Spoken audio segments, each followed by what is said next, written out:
Hey, welcome back to Dagryffyn Hobby. My name's Dave, and this stuff you see before me is my haul from the York train show.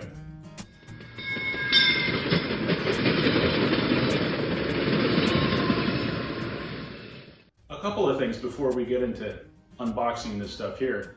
The York train show, it was amazing. I know you keep hearing that maybe it was empty or not as full as previous years. There weren't a lot of vendors. I don't know. It was awesome to me. I have not been there before, so it was definitely worth the trip. And for me, that trip was roughly 400 miles. I got to meet some of you at the show, which was fantastic. I spent the day with Nick from Nick's Crossing, also Sean from Sean's Trains and Things, and Chris from Nathan 5 Chime. I finally got a chance to meet Chris from RBP Trains and a whole bunch of other people. It was really cool to get together and see all of you at the show. So next time that show is open, I'm definitely there. Amongst trains and other things that you find at these shows, one of them was t-shirts for $3. How can you pass up a t-shirt for $3? You can't, you have to get one. So I got one, I think Sean did too. Let me show you what this looks like. Apparently it was an extra large youth shirt. Doesn't really do it for me. It's a little snug. So, whoops. But hey, $3, whatever. I think I gotta take this off. All right, I gotta keep moving because it is a little chilly in here. So, I did also stop at the Red Caboose Motel on the way home because a while ago this mug broke. The new mug is pretty much the same but red.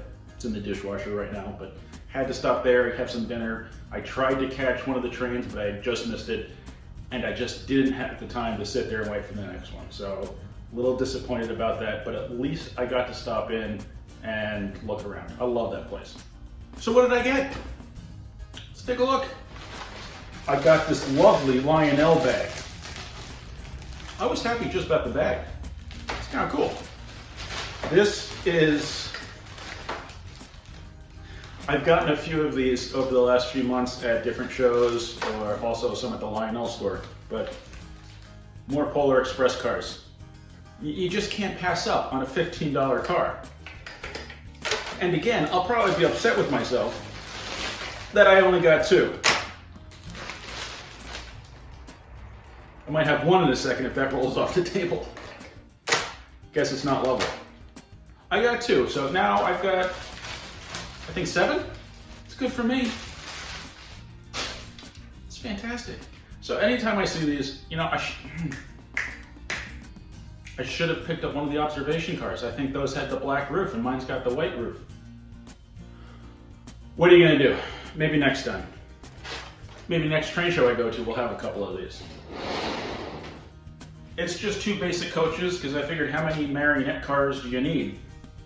I don't know. So I'm looking forward to throwing those on the whole train and running that. What else? What else? Always on the lookout for one of these. Baby Ruth car, the 2454. I like these cars. Maybe it's the Penske logo over here. The color, I don't know. It's a classic car. You can't have too many of these. Unfortunately, this is only number 2.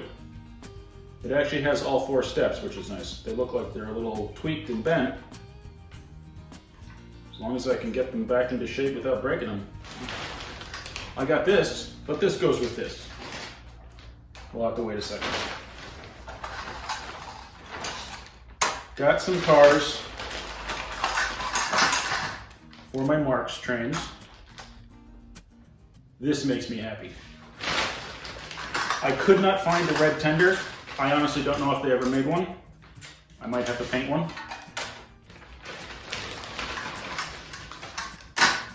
Well, you might say, Dave, that one's got no wheels. And I might say, ah, crap. I knew that, that's fine. These 5 cars, $15. Can't complain. You can see these for a lot more, so I'm thrilled. Also, can't wait to run these. I've got wheels I can put on this one, so that's fine. And I don't think I have this Seaboard car. So it's fun to be able to add a new one I don't have. That's not a bad selection. I'm real happy with what I picked up. But also, this here, not what I was looking for. I don't even think I was really considering purchasing it if I did see it. But then I saw it, and it just called out to me and said, buy me. So you know, I had to. Unfortunately, missing a box. I'm not a huge have to have a box kind of a guy, but it would be nice to have it since I have the boxes for the rest. Something to keep in mind though, these boxes that the engines are in, don't hold them upside down, as in window facing down. I picked this up, when it was upside down, engine almost came out. That would have made me very unhappy.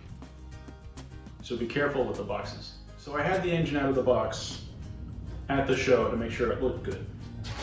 And it does look good. I didn't test run it because it really didn't matter to me if it worked. I was reading this morning that this engine is known to have a production issue where either everything was manufactured with too much clearance or not enough. I'm not sure which it was.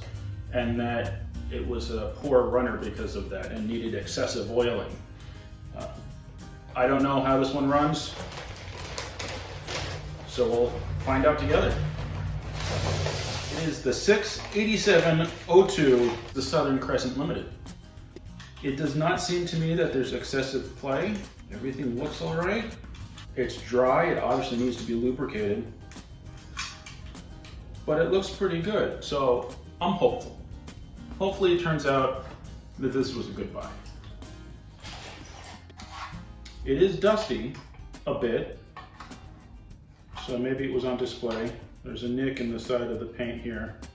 Unfortunately, right through the gold line. That's kind of annoying. Lionel Trains approved service stations, 1977 to 78. I'm gonna say that's outdated. The limited 1-year warranty card. Is this a receipt? Look at that. J&L Hobbies Limited. 37 College Plaza, Selden, New York. It's dated 10/3/79. Mr. Burton bought this for $131. Okay, that's cool. That's just a neat thing to have with this. That's staying in the box. It's even got some smoke fluid. Thank you, Mr. Burton, for hanging on to these things. Go with this one first. Looks pretty clean. The wheels are a little dirty. This is the one that didn't have the box. The dining car. It's got the 3 vents up top. No open vestibules on this car. I guess this is a dining car. And one more car. The Observation. Please be in town. Ooh, this is a little dustier. Railing's good. Interesting. The 3 cars have like a semi-glossy finish. The dining car's got more of a flat finish up top. I wonder if that sat out somewhere, or if it was a different paint on that car, if it's from a different set, different time. I don't know. I'll have to look that up. How could I pass on this? And it was a fantastic deal. That's just pretty. Now, what this really makes me think is that I need the complete Blue Comet set. I picked up 3 of the newer Blue Comet cars at the Lionel store. I don't really care what time period the train's from. I've also considered painting one of my 675s to head up the Blue Comet, but I need more cars. Run a blue train and a green train, a silver train, the Milwaukee Road train, that's got some nice color. This is a nice colorful collection that I'm building here. This is exciting.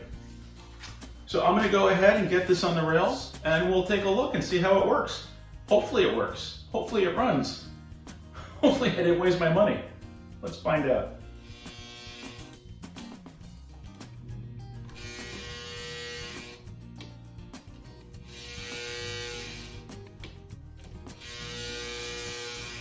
Doing great so far.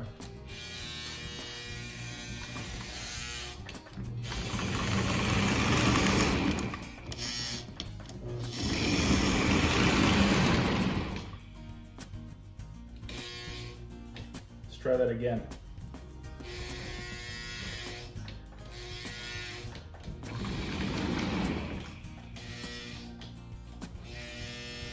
Okay, it needs a push.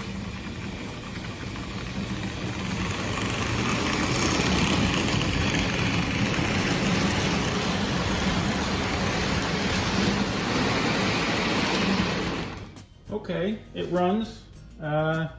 Who knows if it's ever actually been run. Mr. Burton might have just kept it on the shelf or in a box. It was jerky, which is kind of what I was expecting based on what people said. So I think what I'm going to do is maybe run it for a couple more laps, and then I'm going to take it apart and see if cleaning and lubricating will get this working better. Because especially now that it's on the layout, it just looks fantastic. So as far as I'm concerned, at the moment, good purchase. Worst case scenario, I could always put a different motor in there. I'd rather not, I don't like doing that. But it's a handsome train.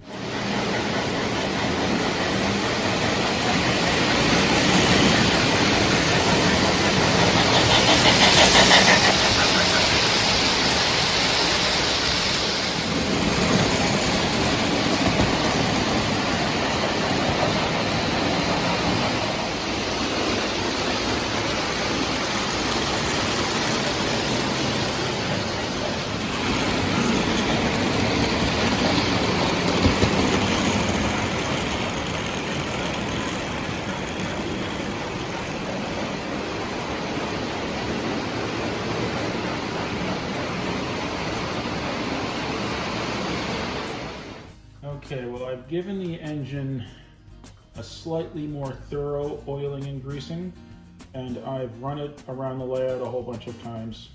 It's running well, changing direction well, but it seems to have issues with the turns.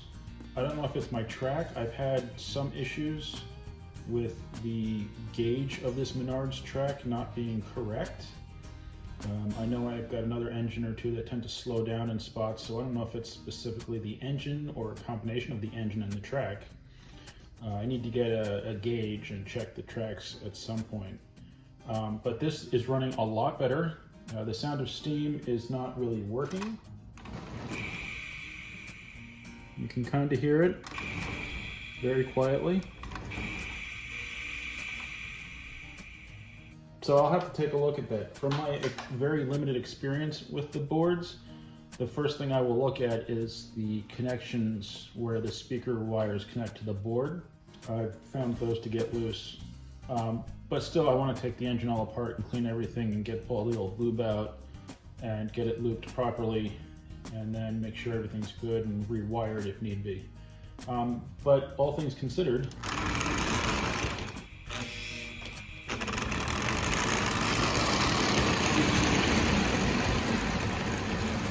I'd say it's doing pretty well.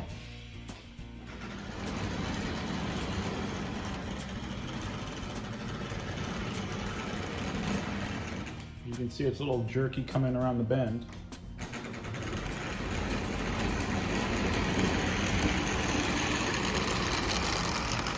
I'm hoping that full servicing will really help it run a little bit better.